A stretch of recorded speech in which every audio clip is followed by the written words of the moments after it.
views expressed on this program are those of the hosts, guests, and callers, and are not necessarily those of this station, its management, or other advertisers. You're listening to Transformation Talk Radio.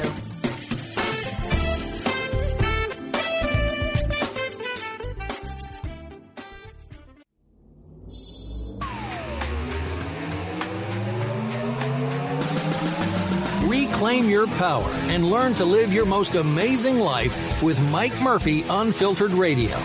Unfettered, unflinching, unafraid.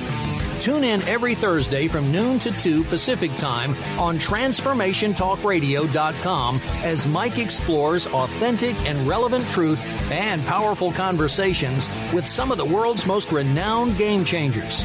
This hit show taps the dynamic principles of the creation frequency to unleash unlimited infinite potential and guide you to manifesting the highest possibilities of your heart. Level up your life and rewire your programming. Think new thoughts and create true freedom. Let's expand energy, build true health and explosive frequency consciousness together. Powerful people, powerful conversations, powerful listeners. Infinite possibilities, fostering peace and joy with an unfiltered heart. Now, here's Mike Murphy, Unfiltered. Welcome back, ladies and gentlemen. It's the Mike Murphy Unfiltered Show coming to you live every Thursday, noon to 2 Pacific. Hey, I was talking to Troy after that last segment, and here's what I think could really help people, especially if you have someone in your life that's dealing with a health issue or you need to detox your body and you want to do this fasting like he suggested. I've created an app. It's free at iTunes or Google Play. And you can learn all about it at thecreationfrequency.com, where I explain my whole technique of manifestation. But all this stuff is free, and you can download the app for free. And I'll teach you at that website how you can write a powerful health intention as if it already exists, so that illness is just dissipated, disappears, and then you record this intention into this powerful app that we give away for free at iTunes or Google Play. You record it in your own voice. We also have a relaxation technique that puts you into the self-hypnotic trance. And when you're listening to this intention every morning, every night, you start reprogramming your thoughts, your mind, your emotions, and even the 50 trillion cells that create your human body, are listening to this. And they're conscious individual cells that want to bring you great health. So I encourage you, if you're struggling with anything, an addiction, a health issue, a financial issue, go to thecreationfrequency.com. Check it out. It's a powerful tool. I've used it for over 35 years to create the most magnificent life. I want you to get this for free. Use it. Take advantage of it to bring your life to a higher level, because by doing so, you create a better world, and a better world serves all of us. So I just wanted to throw that out there. We have a special couple here today, Josh and Jeanne Rubin, and their website is East West Healing, and they're really experts in the thyroid, which is a powerful gland in our body that causes a lot of damage if it's not properly nurtured. And so welcome, guys, to the show. Glad to have you. Hey, Mike. Thanks for having us. So the thyroid. So first of all, tell us what it is you do when you work with people. I mean, we do a lot, but really to simplify it, it's about teaching people how to use food to restore thyroid health. Now, that's like the kind of the shtick or slogan, but we say thyroid because most people that have thyroid issues, or most people understand what the thyroid is. And that's a simplistic explanation.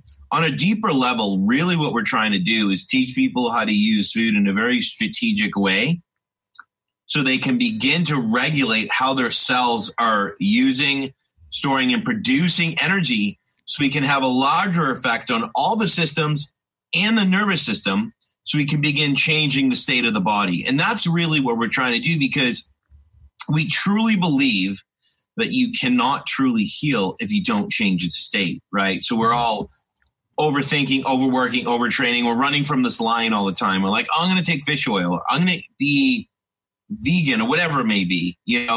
Essentially you're doing that and you're still running from a lion because your nervous system is still amped up. So we're trying to change the state to change all the systems. So it's kind of like looking at the body as a system of systems and as a cell, a bunch of cells versus just one system, and saying, let's heal the gut. Yeah. Let's heal the thyroid. So that's what we're doing in a deeper sense. Let's talk about the thyroid for a second. Where is it? What's its purpose? And then what happens to the body if it gets injured? The thyroid actually is a butterfly-shaped gland. It's right here in your neck, just to be simplified. And it produces thyroid hormone. And this is kind of the interesting piece because we could talk more about this, but based on our work, based on understanding physiology, studying different doctors, labs, and other techniques like body temperature and pulse, what we're seeing is an epidemic where people truly don't have hypothyroidism, and they're being diagnosed with it based off a single lab value like TSH. What doctors will do is if your TSH is high, you have hypothyroidism. If it's low, you have hyperthyroidism. Right? That's like checking the air in the tire in your car and saying you need to change the oil, right? You're oil deficient. This is not really a huge correlation. It doesn't make a lot of sense. So, of course, there's other values that need to be looked at. But what we're seeing is most people's thyroids are producing hormone. There's something in their body physiologically, whether it be hormone, whether it be part of the endocrine system, numerous things, glycogen deficiency, they're not able to convert the thyroid hormone. So we use the term functional hypothyroidism. The thyroid's fine. You're producing it. You're just not converting it, right?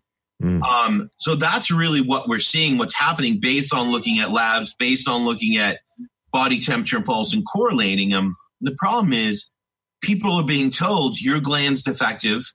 You need to go on a medication. Everyone gets the same lab and gets the same medication. We have a problem, right? Why do the lab if you're going to put everyone on the same medication? Right. And then we're seeing people just not getting results. Well, this is often with lab values within normal ranges, and there's such a wide range, right? Right. So again, the epidemic stemming from the state of our culture, our environment, the environmental stressors. We're just seeing people coming up against so many levels of stress that start way early on in life and perceived as kind of layering throughout the years, right? So we're not taking enough notice and care into looking at that and what's suppressing that ability for that thyroid to convert, right, to work properly. Right. So we're kind of pulling all those pieces back together. So the hormone that the thyroid produces, what is the name of that hormone and what does it do for my body? Mm-hmm. So it produces a few, but to really simplify it for everyone, it produces T4, right? And your body uses that T4, like the liver, the gut, etc. There's a few other organs, primarily the liver, though. It'll use that T4, and it uses certain enzymes as well as minerals, especially like selenium, and more importantly, stored glycogen. It uses those things to convert it to usable active thyroid hormone called T3. Okay. From there, like you kind of said in the beginning, every single cell in your body, right? I usually say 37.2 trillion. You said 50 billion, whatever. We know it's 50 trillion. 50 trillion is the number I always use. But you hear anywhere from your number up to 80 trillion. It doesn't matter. It's a lot, right? Right. Because we come into this world as a cell. All our systems are cells, right? Our liver, it's a bunch of cells. So when we convert this thyroid hormone, our cells use it to produce energy, which is CO2, ATP, and water. Carbon dioxide, ATP, and water. So number one, that's really important because it allows us to keep the feedback loop going so we can keep producing energy. The more we produce energy, the more mitochondria we produce, which is the energy producing part of the cell, which makes us more metabolic, energy burning. And it allows us to change the state of our nervous system, sympathetic, parasympathetic. So the biggest reason we focus on this is because we can affect the entire body and the state of our body and nervous system just by allowing the body to convert T4 to T3, whether it's preventing something that's preventing the conversion or giving the body what it needs to support the conversion.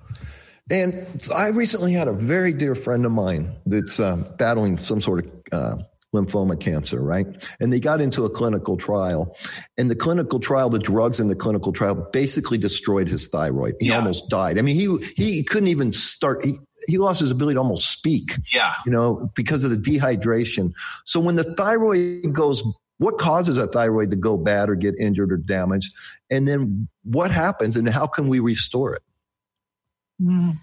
There's so many things that can cause the thyroid to go bad. I mean, especially when we're talking radiation, right? Radiation, chemotherapies, obviously intense therapies like that are going to destroy that gland, given the effect of that gland on every single tissue in the body, right? Yeah. So it is going to destroy that. It's also going to have a serious effect on what's your neurological negative feedback loop, right? That HPA axis. So that's going to incorporate the gut, the thyroid, the adrenals, hypothalamus, pituitary, the whole deal.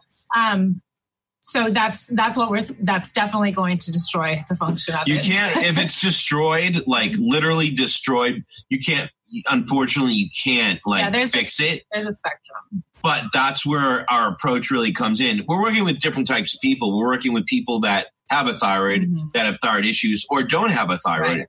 And that's why we feel our approach is so beneficial, because if you don't have a thyroid, yes, they need medication, right?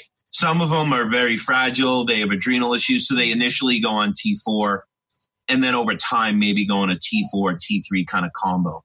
Right. If the thyroid becomes compromised for whatever reason, can it be rehabilitated? Can it be enhanced? Is there ways to really make it stronger? I think if somebody still has their thyroid, 100%. There's a lot of opportunity to be able to do that, because again, what's damaging the thyroid in the first place is the inability for the thyroid to function properly.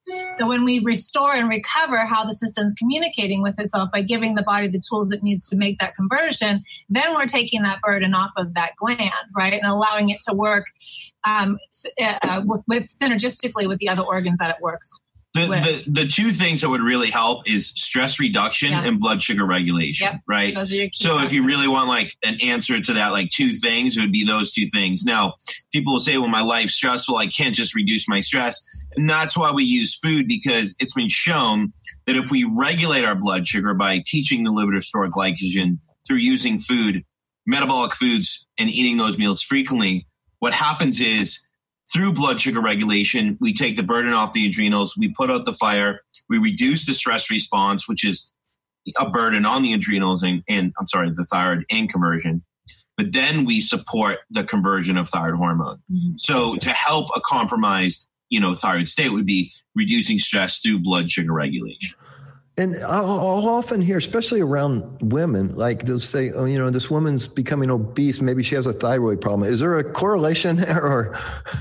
To some degree, I think anytime you see obesity, you know that metabolically there's an imbalance in the system. But I also think that we also see people who are very thin who have severe thyroid issues. So I don't think we can put people in a category of heavier or skinny and determine whether or not they have a thyroid issue. Absolutely, especially in this day and age.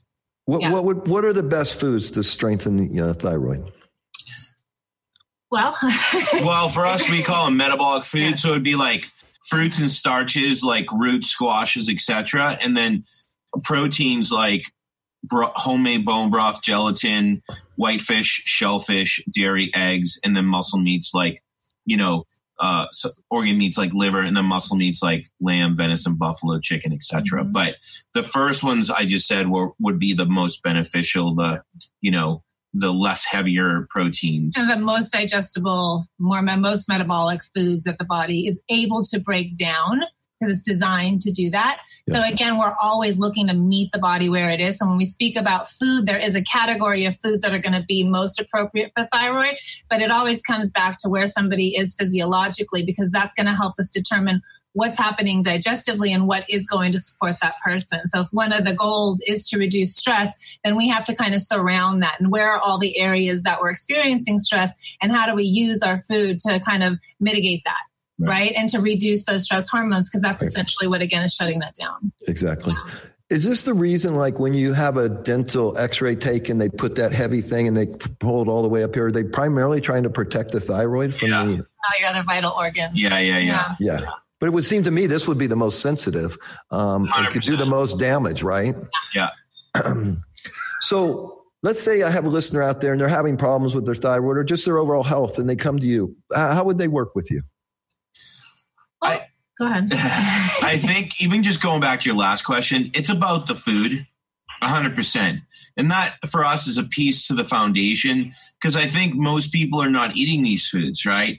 So it's a huge shift. It's getting comfortable with learning how to buy them, use them, getting comfortable with that, eating a little bit more throughout the day to kind of fuel that fire.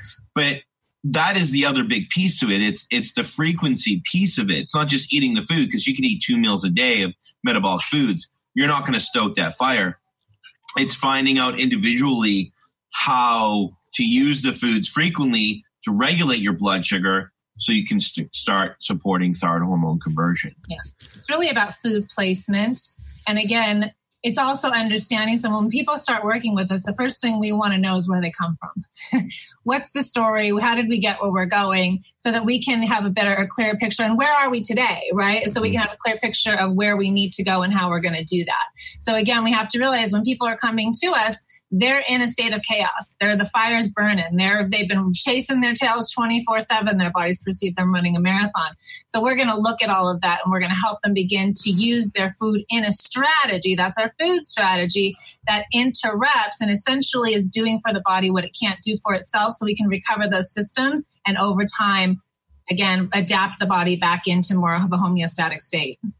And what I'm hearing from you guys, and it's resonating with me, is that a lot of stress can be just as damaging as poor nutrition. Well, here's the thing. If you study the work of Hans Gillier, he talked about how we're in this kind of day and age where most diseases are because of stress, right? Now, when we say stress, we're not saying you can't live in stress, because stress doesn't kill us. Right. It's our reaction to us that does, right? Because if we're more resilient, our day is less stressful, or we're able to recover recover or adapt to it. But when we're less resilient, it's hard for us to do that. So the littlest things become a stress. But it's everything on top of that. And that's why we're teaching people to use food, because it's the easiest thing that we can utilize, just like breathing. Like breath work is really popular right now. And people are saying it's the remote control of the brain. Breathe through your nose. We can tap into the brain. We can tap into the nervous system to begin to change the state of our system. You could do the same thing with food.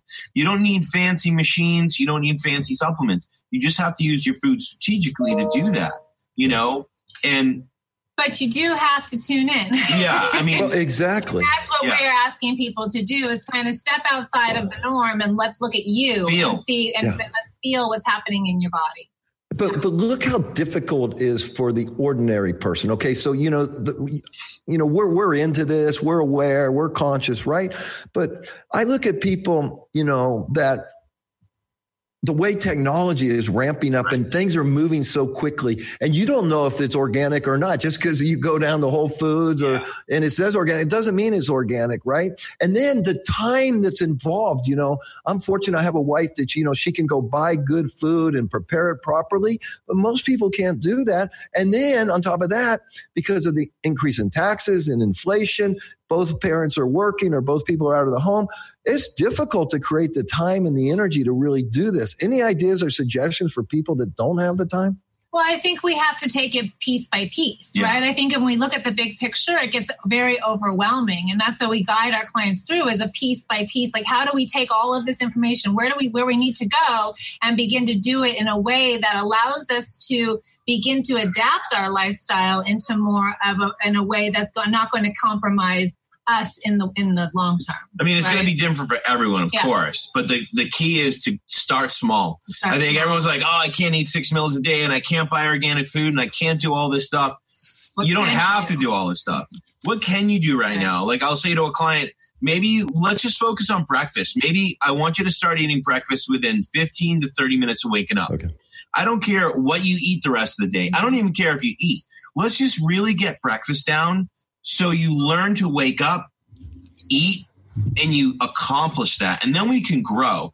It could be different for someone else. It could be just getting them to wake up and lay in bed for 10 minutes and do some breath work. But I think what it really comes back to is go slow right? And focus on one thing at a time, because something we always say to clients is health is not a destination, right? It's a journey. So just embrace it. Yeah. You're never going to reach this point. If you do, you're dead, right? Yeah. Because once you can walk, you're going to want to run. So just embrace it and focus on one little thing at a time. Yeah. And I think we all have an idea, right? I think we all kind of know what we're doing that isn't working. So even if we can kind of take a look at that and say, okay, well, what is that one thing that keeps speaking to me, that keeps kind of reminding me over and over again that it's not working for me? Right. Perfect. Start there, right? You guys mentioned earlier body temperature and pulse. Is there a way to, after I eat a meal, to measure my system to see how that food interacted with my system? Absolutely. Yeah. How would that work? It's simple. You take your body temperature.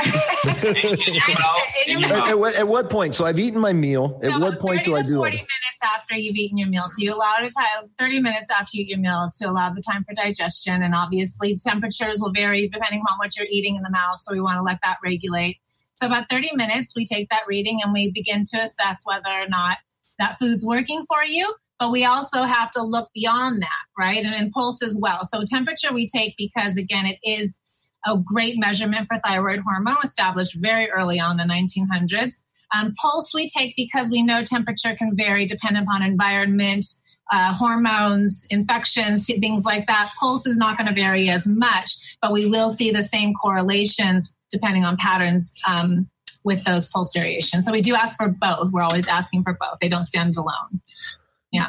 The best time, though, in my opinion, to see your baseline, it's kind of like getting up and doing a fasting lab, right? It would be waking up, laying in bed, right? That's going to tell you pattern-wise, long-term, am I making true progress, right? Because theoretically, in a sense, like if you eat sugar, it's sometimes with some people, it's easy for their body temperature to go up, right? It's energy, So yes, we're looking at patterns throughout the day, like Jeanne said, after a certain meal or two meals, but that morning baseline is going to be the kicker because they've been fasting all night. They haven't been eating. They've been laying down. So it tells us a lot about their metabolism. Yeah. So test it after you wake up and lay in bed for a while. Pulse. No, right when you wake up, still laying down, you want to take it. That's what I mean. Body temperature, pulse. Yeah.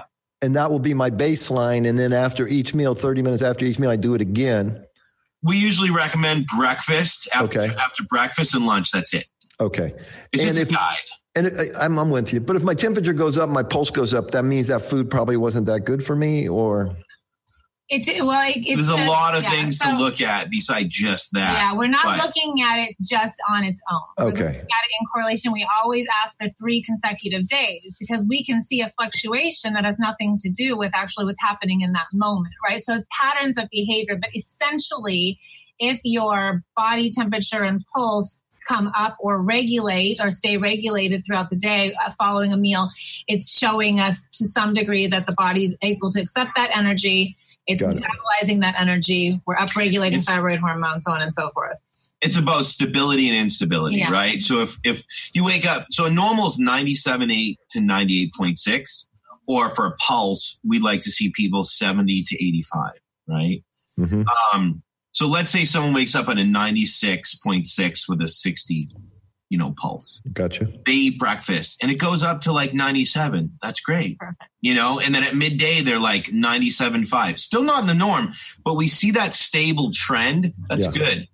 If they go up and then drop and then go up, drop, that instability is more like blood sugar. You know what I mean? So it's about patterns and trends, stability, right? We're not just going for perfection right away because we're dealing with very deficient people. We're dealing with a compromised state that's been like that for 10, 20, 30 years, right? And we're trying to really work at a deep level. So it's not going to just change like that. What inspired you or motivated you guys to focus more on the thyroid than other parts of the body? We like to say it kind of just found us in a sense. I mean, obviously we can say based on our history of like our education and what we were doing. I think the kicker for us was a few things. We were working with people, and at one point, many years ago, and everyone was coming to us with stacks and stacks and stacks of labs, taking 45 supplements, and they weren't getting results. And then we kind of stumbled upon different people's work like Hans Celier, Broda Barnes, Ray Peat, and they all kind of talked about the same thing. Which was what? Which was metabolism, cellular energy and cellular health, thyroid health, adrenal health, and it all kind of made sense to us. We're like, we're missing the big picture here. Everyone's trying to treat the symptom and treat the lab, and no one's treating the person, right? And that's where we kind of the light bulb went off and started to develop our approach and really say, instead of focusing on a system, let's focus on the body itself, because it's a system of systems. On what's driving the systems, right? What's happening cellularly is what's conducting the communication with Yeah. So it kind of just grew and grew and grew from there. Yeah. Have you guys run across the work of Dr. Jack Kruse, Kruse? He's a neurosurgeon out of New Orleans. Prior to that, he was an oral surgeon. And so he's really focusing in on how the blue light, the LED light, the light from the screen I'm looking at right now, and how this light is really affecting the quality 100%. Of our health. And we're ignoring the sun, especially the morning sun, 100%. And getting that light into our eyes and into our system. What is your work showing you about that?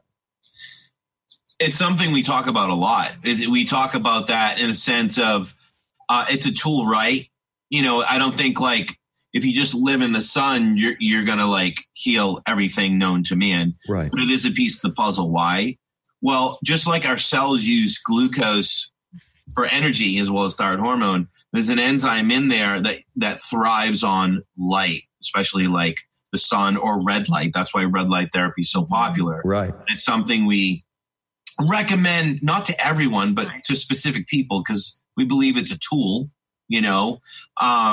So yeah, we agree. I mean, technology, not getting outside, all these different things, fluoride, they have a huge effect on our cells, our thyroid health, etc. So, there's we can go on and on and on about all the factors affecting us, especially when we're talking technology, right? It's been shown that the human biology just can't keep up with the shifts that are happening, right? So what's our greatest defense?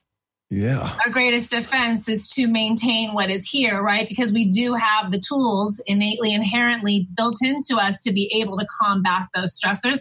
They're just exceeding above and beyond in our capacity to kind of zone in on that and really acknowledge the effects that they're having on us.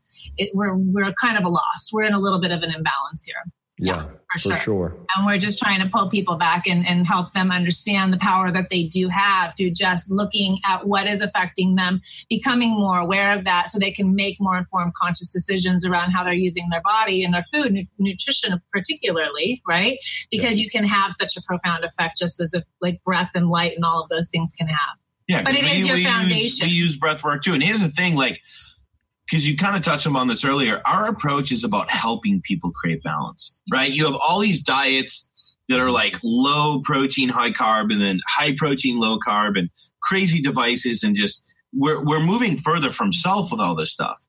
We're trying to teach people how to get back to food and how to really get back to giving the body, trusting nature, trusting their body, right? So they can tune in to be able to meet their own needs. It's going back to the 1800s, the quote we always say, it's if you give the body what it needs, nature will do the rest. Right. Yeah. We truly believe that. Truly believe that, and we're moving too far away from that. Right. So we're trying to help people get back to that. Yeah. We want people to get outside. It's super important. Yeah. Hey, we got to take a break, ladies and gentlemen. When we come back, I want to talk to Josh and Jeanne about breath work and supplements. What are the best supplements for us? And really talk a little bit about fluoride that they just brought up. So I hope you stay with us, and we'll be right back.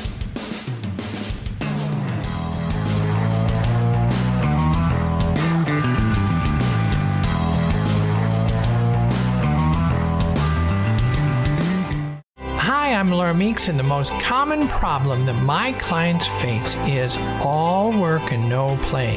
This is why I created Fly High Living. I help you develop a balanced life plan and guide you to a place where you love to wake up in the morning.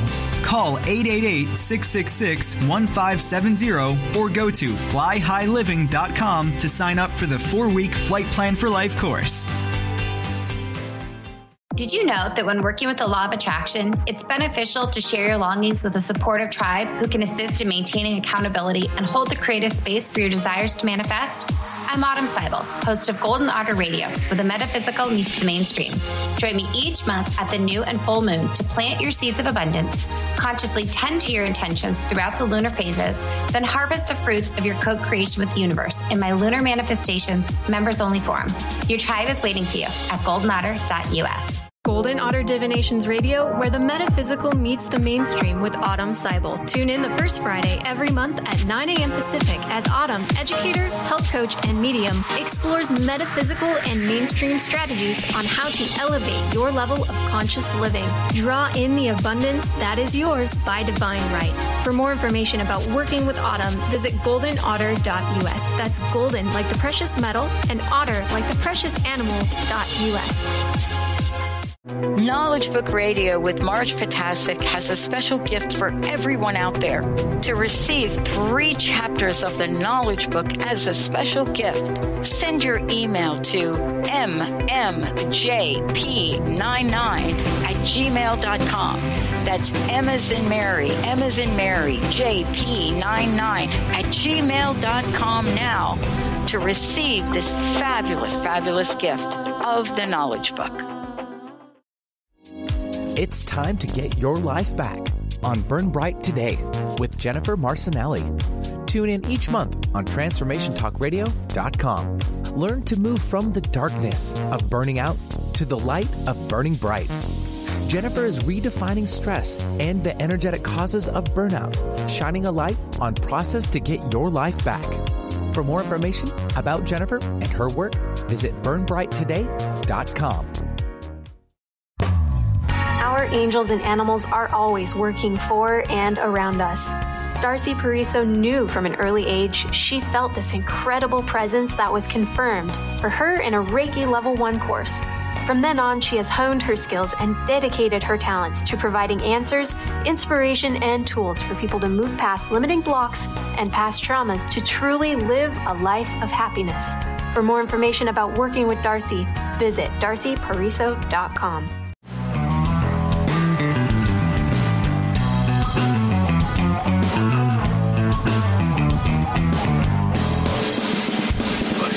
Okay. Hey, welcome back, ladies and gentlemen. This is Mike Murphy, and we got 2 amazing people with us this afternoon, Josh and Jeanne from the eastwesthealing.com, and they're very, very active on social media. So go to Facebook, search East West Healing or Josh and Jeanne Rubin, and you can find them, and they're always posting great information that will serve you. You brought up fluoride before, and I have a relative who's a dentist, and we've gotten into many conversations about the value of fluoride. From your perspective, how do you see fluoride and what it does to our body? I'll let you speak to that. Well, it's a generational thing. You talk to my parents who are in their late 60s, it's fabulous. You talk to a newer generation that have, done a little work, and things are a little bit different than they were, 20, 30, 40, 50 years ago. It's a little bit different, right? And here's the thing, and I'm not like an expert at fluoride, but I do know this, that it has a huge negative effect on our cells and thyroid health, right? It is a 100% anti-thyroid. And there's people out there like Lita Lee, PhD. She's a great resource. She talks about how, like, if you're eating all these metabolic foods, but you don't have a filter in your house to literally take out fluoride, which is expensive, then why even do it? Because it has such a negative effect. Wow. So here's the thing. Is it fluoride that's the problem, or is it the excessive amount that's being used by our population, whether it be in water, by dentists, etc.? Right. So I think it's the excessiveness of it. And that's our society. Everything we do, we just completely go excessive with. Is it going to kill the thyroid? No. But is there a huge benefit in the system? I don't really agree with that, Yeah. And I don't think rainwater has fluoride in it. So, and I've done a lot of research on this subject, and fluoride is the byproduct, the waste product of creating aluminum. And if you were to take thyroid and pour it into a creek, your local creek, it's a criminal offense with a huge fine. So it is a poison, and it's not good for the human body. And more importantly, it also calcifies the pineal gland, which is our natural ability for our instincts to function best. Hey, talk a little bit about breath work. I've read a lot of great things about how that can really increase our health for sure, but also put us in a different state of where we're more aware, more conscious. What about breath work? Well, to be honest with you, it's something that I'm super passionate about. And I'm probably passionate about it because I've never really did it correctly my entire life. I had asthma really bad when I was young. And then as I got older, I have Jeanne to remind me all the time of how I'm breathing. And, I had something happen a few years ago to my health, and I really couldn't do anything but breath work. I couldn't exercise. And it became a huge, motivational factor for me. But obviously we all breathe. We learn how to do it at birth. But through life, food, stress, we begin to do it incorrectly. Right. And something we always tell people is this: the nose is meant for breathing. The mouth is meant for eating. Why? Teeth, cilia, right? Or hair. It warm, filters, humidify the air. We don't have that in our mouth. Right. And that's why a lot of people get exercise induced asthma. Why? Because when they start hyperventilating more, that ear doesn't get cooled. It's cold. It causes constriction. They get asthma. Right. Interesting. Do it through the nose. You won't. So for us, breath work is correlates with everything that we do. Why? Number one, it's a remote control of the brain. So when you start to breathe and slow down the breath and nose breathe, what do? You change vagal tone and you quiet down the heightened state of the sympathetic nervous system, and you begin to create autoregulation within the autonomic nervous system. Secondly, when you nose breathe, you begin to prevent the excess loss of CO2, and you begin to allow the body to bring oxygen to your cells to keep that feedback loop going so we can produce energy, right? So between our nutrition and breath work, it's a great marriage of getting our cells much more metabolic. Is there different types of breath work that you teach, or is it just primarily breathe through your nose? Or what about holding in the breath and exhaling slowly? I think for most people, the breath work is going to begin with just learning how to breathe in and out of the nose, right? That's going to be a really powerful practice huge. For a lot of people to get into other forms of breath work. There are different types of tempos that you can do, holding the breath, so on and so forth, that have different impacts on how the body responds to it. But I think, again, that varies per person based on their skill level, what their need for it, so on and so forth. I think everyone's trying to do a technique. Why? Because it's cool. And here's where I think is the problem. We have to work so hard.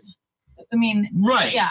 But I'm a why person. I've always been a why person, and I love understanding things. So it's like, if you can't breathe through your nose efficiently without feeling like you're suffocating, and you can't access your diaphragm efficiently, right? Then trying to do breath work to alter your physiology and your state, it's not going to happen, right? Because it's so labored. You're trying to do it. So we really want people to nose breathe and to increase that nasal plasticity before they go to phase 2, which is learning how to activate the diaphragm, until they go to phase 3, which is using breath work to alter physiology. And through our studies of different types of breath work, whether it be Wim Hof, breathology, there's different types. We've kind of created our own way of doing it and our own philosophy. I'm not saying we created it. It's just studying all these different types, taking what we like, creating our own. What relates to what we understand and believe, the work that we're already doing, right? So that's what we use. But breath holds, I think for most people, you don't need to be breath holding, because if you can't breathe through your nose correctly, then a breath hold is going to be a huge stress to the system, because then when you have to breathe again, you can't do it in a controlled manner, and that's not good. We don't want to do that, right? Okay. So the main thing is breathe through your nose and exhale through your nose. Yeah, like we tell people, honestly, become aware of it, become aware of when you're mouth breathing. Because think about it. If we're sitting here at our desk doing work like this, what does that tell us? Right. If you were to go sprint 400 meters, how would you be breathing? Like that. Through your mouth. Right. That's fifth gear. Yeah. Right? That's sympathetic. That means our cells are not getting oxygen. That is not a good place to be. Yeah, if you just sprinted, right? But not when you're sitting at your desk. That means you're running when you're sitting at your desk. Or I even have a worse habit. When I'm under stress or deadline, I'll catch myself not holding my breath, not even breathing. All of a sudden, my body goes, whoa, dude, you got to breathe. Yeah. You know? That's information, right? That tells us a lot about our system.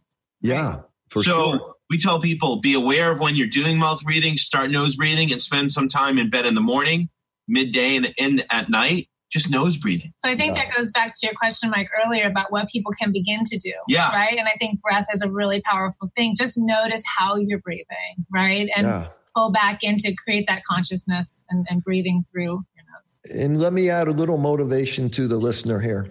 As I mentioned earlier, 1 out of 3 people will get cancer. 1 out of 7 athletes end up with cancer. Why? Because they breathe in so much more oxygen. So that's the power of oxygen, because it gets into our blood system. It carries the nutrients, it carries the waste, and it creates a much healthier, stronger body. Mm-hmm. So awesome. What about healthy fats? Do you have an opinion on that? Sure. a big opinion. Well, we're definitely pro-saturated fat. And our goal, again, because of the population that we're working with, is to understand the properties within some of these more unstable, unsaturated fats that have been kind of deemed more healthier fats because of the effects of saturated fat on heart disease and so on and so forth. We believe kind of the alternative, right? A healthy saturated fat. What would be a good food source for healthy fats? Any coconut oil, obviously, is a powerful one. Butter. Anything dairy saturated fat is good. Even in like an organic meat or organic lamb, right? Yeah, you're going to get a healthy saturated fat. Like a grass-fed meat. Yeah. And how about fish oil? So that would be an unsaturated fat. So this is where we differ than a lot of people, because I just want to preface this with saying that we do not think it is bad. Okay. It's not bad. Okay. So it's the but if you had a choice between a grass-fed beef or, say, fish oil, you would go for the grass-fed beef. For the beef. And because of why? So unsaturated fats are unstable, right? So it'd be like a bus full of people that's saturated, a bus that is missing a bunch of seats that's unsaturated. That means in the presence of heat, it can really easily oxidize, right? Gotcha. Now, it's been shown through a lot of research. Unfortunately, it doesn't come out a lot, or it is, we just don't pay attention to it. But unsaturated fats have a very negative effect, not only in digestive health, heart health, and thyroid health, because they have a negative effect on cellular energy production, right? They cause oxidation and kind of a lipid peroxidation or a negative oxidation. So everyone's saying, well, unsaturated fats are healthy. Eat fish oil, eat nuts and seeds. We're saying don't eat all these foods, because they can have a negative effect on thyroid health. Now, like Jeanne said, it's the excess intake that is the problem, right? Because everyone's snacking on nuts, they're eating fatty fish, they're eating tons of fish oil, and if you... To try to reduce inflammation, right? Right. So why don't we remove the things that are causing the inflammation versus try to find a balance, right? Which again is going to saturate the tissues. Yep. Because the body's preference from the cellular perspective is primarily monounsaturated and saturated fats, and a very, very 5% of it is from polyunsaturated. Again, we're finding an imbalance there, right? So in an energy deficit system, when the body moves towards lipid peroxidation for energy compensated energy needs, right? Now we're going to get a full suppression on the thyroid. How the body's able to oxidize glucose is now affected.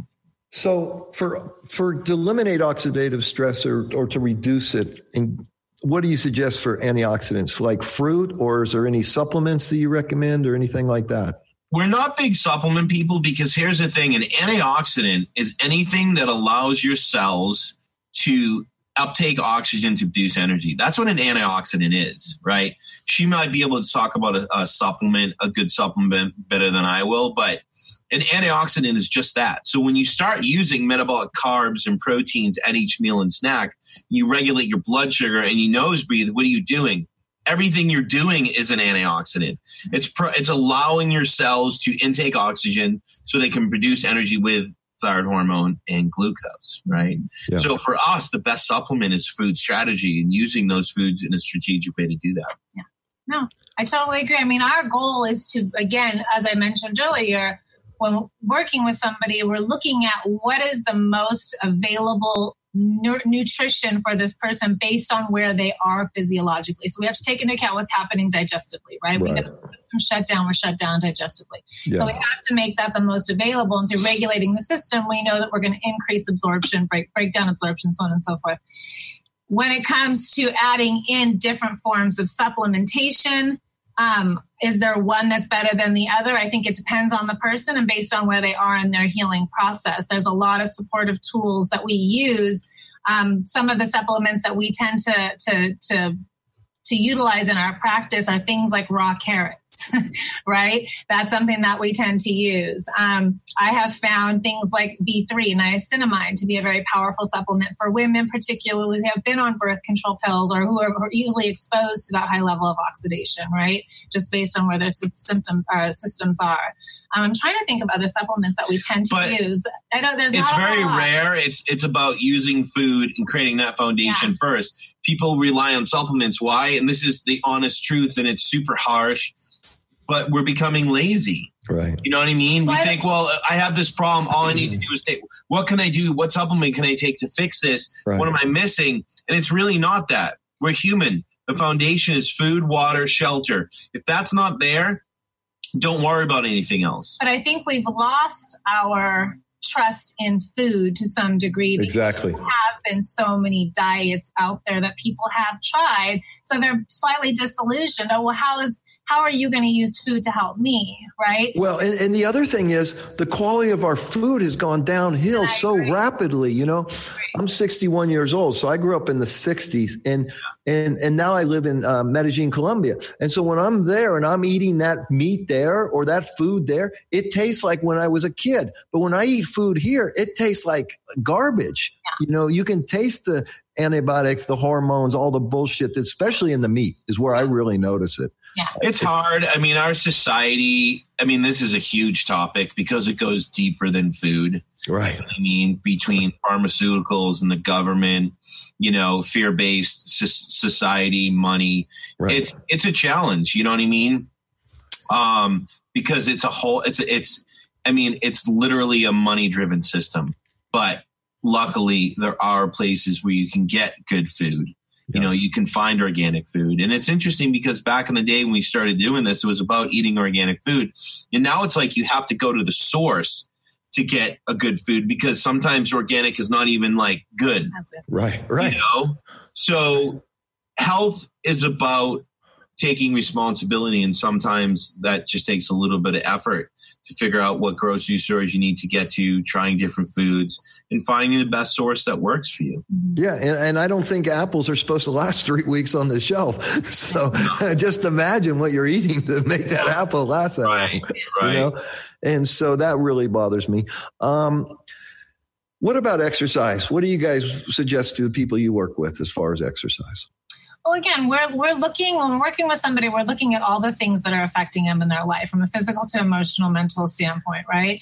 So a lot of people, again, they come to us, how do I know that I'm exercising the right way? We'll have them retake a measurement post-exercise to see how they're recovering.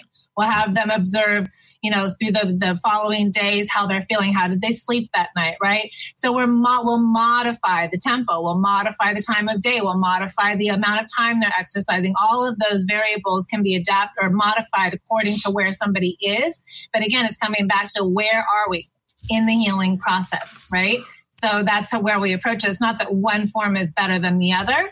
But again, if it's leaving you exhausted and burnt out, what you're doing is not working for you.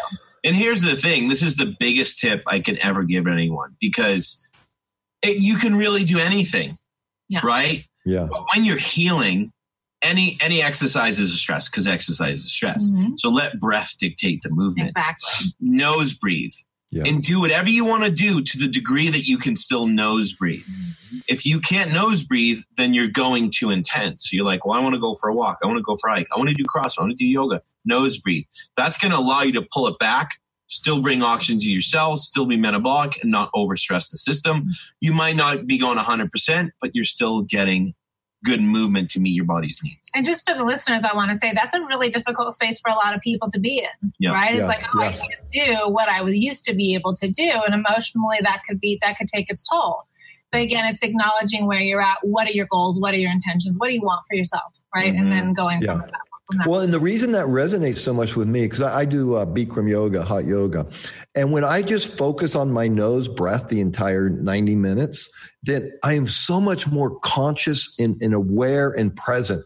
Okay. And it slows the mind down for me for some reason. It's not like all over the place because I'm just focused on that breathing. And I think there's a lot of calming that goes through that process. Is that what you find? I know I did Bikram for 13 years. And the reason I did it was for that reason, right? It just allowed me to be in my breath, in my body, right? Yeah. Kind of like ocean swimming, which I used to do. I sort of love hearing my breath through the bubbles, right?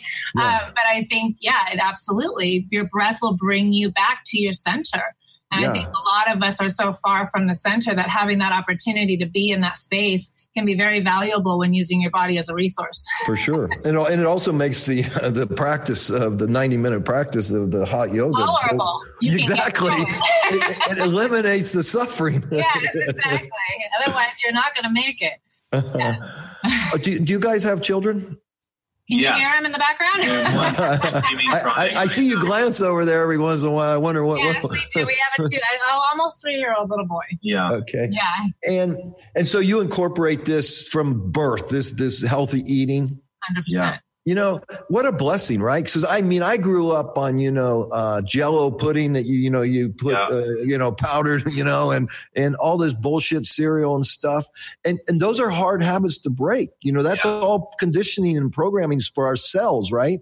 And so I tell people, I say, because I really believe in, juicing and I say, listen, you're going to have to reprogram the mind and the emotions, but also the cells. And then after a week of this, it's pretty easy because, the body gets the nutrition that it really needs and craves and not this other stuff that you've caused this problem, right?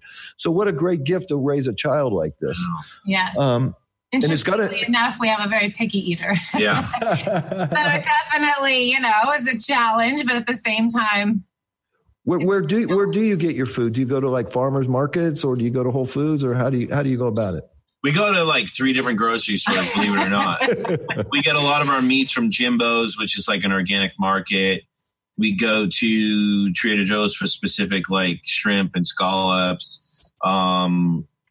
We get produce.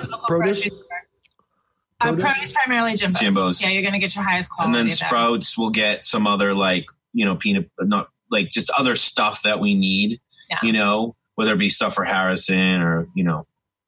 And how do you view breakfast? What's an ideal breakfast? People should be eating within 15 to 20 minutes getting up. And it's hard because it can vary. Some people don't want to eat like, it's like eggs, you know what I mean? Right. But it doesn't have to be like that. It's just something that's got an animal protein and the carb. And the carbohydrate. And something that, again, somebody enjoys doing. A lot of people don't wake up with appetite. So a lot of times it's just, again, having something that's going to fuel you, restore glycogen reserves, quiet those stress hormones, prepare you for the day, and then maybe later you have a larger meal. But we get away from the idea of breakfast food versus lunch food versus dinner food, snack foods. It's what works for you. A lot of the time, somebody could be eating a dinner meal for breakfast because they need that grounding energy. They need that sustenance, that density to, again, ground hormonally what's happening in the system. But essentially, it's simple.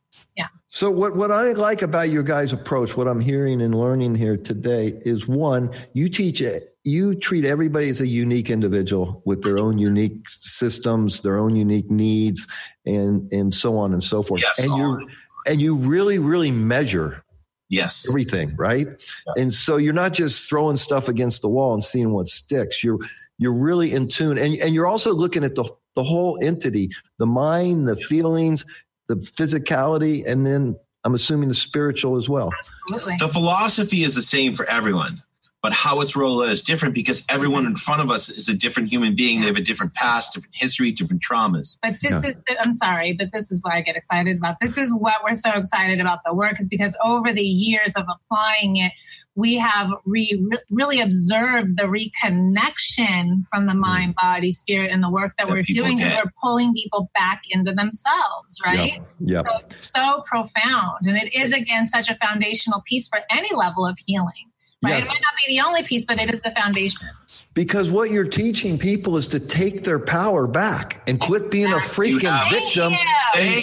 Quit being a victim and quit relying on this bullshit that comes out of this box, right? I mean, we're having a choice. It's trusting your body. It's deciding what you need and what you eat, and really believing in your body. 100%. And I think, that what you just said is so true. And it allows people to decide what health means to them, right? You kind of get to decide for yourself what level you want to take that, because now you do get to see, now you have a choice, now you get to do with it as you want. It's creating your own story. Yeah, I mean, our guest last hour, Troy, he said, either pay the farmer or pay the doctor. And so you're teaching people to pay the farmer so they never have to pay the doctor. Absolutely. And I love how you measure everything, because I think that's vitally important, because a lot of times we're on this path, but am I doing this right? Okay. And it really helps to have someone coaching you and showing you and leading you through actual facts rather than just philosophy, right? Right. And we always say that it's so important for us to have people see what it is we're seeing, have the conversation with them about what it all means, right? And that we don't just jump at, oh, well, you have this symptom, let's treat that symptom. Let's look at the bigger picture and move from there. So we are very adamant about the data that our clients collect, which they tend to kind of fuss over a little bit. But at the same time, once they understand it, they've got it. And once you've got it, you've got it. You understand it. You have it for life. You always have that tool, right? Sustainable. Yes. Yeah. Well, Josh and Jeanne Rubin, I want to thank you so much for being with us today. And for our listeners out there, I hope you've really gained something from this conversation enough to go to their website, eastwesthealing.com. There's some great free stuff there, especially around the thyroid. There's a whole audio series. And also they have only 20 spots for the next few months available for coaching. So if you're interested in taking your health and your health of your family to another level, I strongly urge you to reach out to these guys and let them coach you and help you and bring health to not only yourself, but to your family, and help us all make this a better world. So you guys, thank you so much. And I really appreciate your time. Thank you so much. Thank you. All right. Ladies and gentlemen, I hope you join us next Thursday, noon to 2 Pacific on the Mike Murphy Unfiltered Show, and go out and make this the best day of your life. Yeah. Beautiful. Thank you, guys. Thank you, Mike. All righty. Thank you so much. Okay. You've been listening to Mike Murphy, unfiltered, unfettered, unflinching, unafraid, on TransformationTalkRadio.com.